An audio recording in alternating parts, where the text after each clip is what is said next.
going to teach you guys a pose today that is really great for lots of parts of the body, and is actually specifically really great for longevity. So I don't know if you know this, but sitting in a chair is probably one of the worst things that we humans have devised for ourselves, right? Before chairs, we all sat on floors, usually dirt floors and things like that, specifically in a squatting position, which is a very natural, intuitive position for humans. If you watch a baby, they intuitively squat often, right? They'll take some steps and then they just plop and squat down and play, and then they get up and then they take more steps, and it's amazing because that is literally how our body was meant to function, even into older age.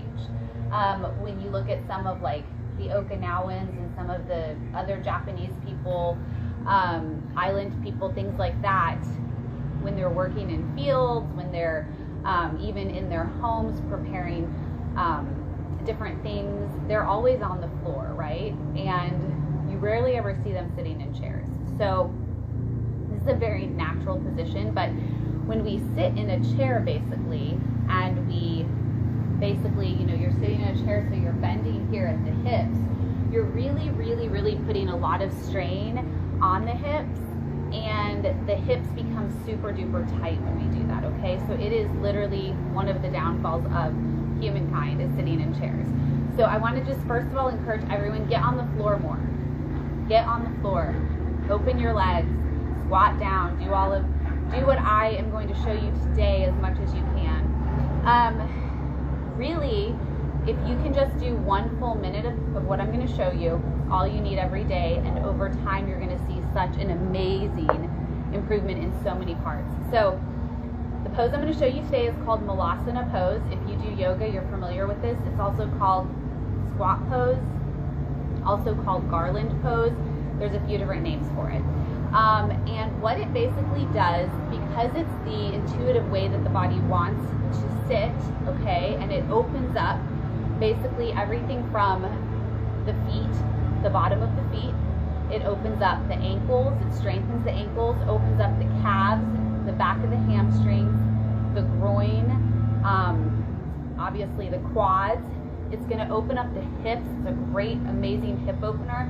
It's going to open up the entire like sacral and root chakra region, so your entire pelvic region. It's going to tone the abdominals. It's going to also tone the organs, like your intestines, your colon, all of the organs that sit up here near the diaphragm. It tones everything. It even reaches all the way up into the chest, because when you're doing the full pose in its glory, basically, you're even toning and opening the chest, the diaphragm, the lungs, okay? So it's an amazing pose. Now, I realize a lot of people cannot just instantly go down into this pose, okay? So what I'm going to do is I'm going to show you the pose like how it should be, okay, in like an ideal world. And even I can't really do it perfectly, but I get down, okay? So I'm going to show you the pose in that way, and then I'm going to show you modifications so you can, as you do this pose every day, you can start working your way into eventually getting down into the full posture, okay? So here we go. I'm going to stand and show you guys. Move this for a minute. So you just want to stand, your feet are going to be a little more than hip width apart.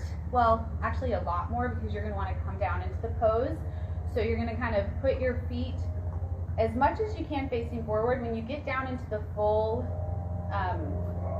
pose, my feet usually kind of spread out a little to the right and left, because the way that my hips are aligned. Everyone's are going to be a little different. So you basically stick the butt out in the back, and then you just start going down into your squat, okay? And then as you go down, sometimes I have to kind of readjust and open a little bit more, and I get down into the squat. And then when I'm down as far as I can go, I take my elbows and they're going to push against the inner part of my knee, basically. So my knee is going to be pushing towards my elbows are going to be pushing towards my knee.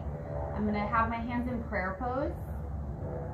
So it's really going to activate the arms, the wrists, the forearms. And you're just going to stay in this pose. Ideally 1 minute, if you can do a full minute. If not, you can do like 15-second intervals, come in and out of it, 30 seconds, take a break, go down for another 30. The goal when you're in this pose is you really want to just kind of close the eyes and do some really good deep inhales and exhales through the nose. If you can do some humming on that exhale, as I've talked about in my other videos, it's going to be super duper helpful. The humming is going to really help because sorry, my dog is in the camera. Brownie, get out. We do a lot of, we store a lot of emotions in our hips, okay? So if you have tight hips, that could cue you into there's some emotional stuff that your body has stored, okay, which we all have. So doing some humming is going to also help release that. Just like that, okay? Then to come out of it, you just bend back up and come out slow. So that's the pose in its full entire glory, right? If you can't even get, if you're like Kat, I can't even get down, okay? So what you're going to do is you're going to want to stand against a wall to modify. You're going to still do the legs open and just go down. This is kind of like a wall sit, but just go down as far as you can and just start here every day for 1 minute, okay? Again, breaking it up into segments if you can't do one full minute. And each day, your legs, your quads, your hamstrings, everything will start to get stronger. You'll be able to work your way down the wall until you can get to this point. Now my back is still against the wall, okay? So I'm still using the wall to hold me up technically. Eventually you would get off the wall, okay? But these are like ways to kind of modify and work your way in. I'm gonna use a ball because I don't have a yoga block, but if you have a yoga block, another way, if you don't need the wall, but you just need some support, like in the pelvic groin area, you can work your way down. And let's say you have a nice pelvic block that you can just sit on, just like I'm sitting on this ball right now. That can really help because that's going to support the body where you're not holding the weight up yourself until you get strong enough to be able to do that. And that is Malasana pose. There are, like I said, amazing benefits. I hope you guys try it.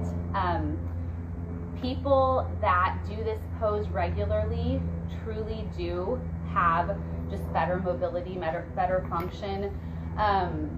There is no age limit to this pose. Again, I have watched like Japanese people go down and do this pose daily, multiple times a day.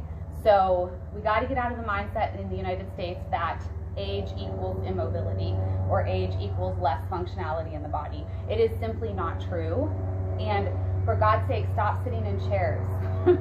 Start getting on the floor, squatting, getting on the floor, spread your legs open, getting on the floor, sitting butterfly pose with both of your feet together. Just start doing that more because it's super duper important. Get out of your chairs. That's the last thing I'm going to say to you guys. I hope you enjoyed this. If you have any questions, feel free to reach out.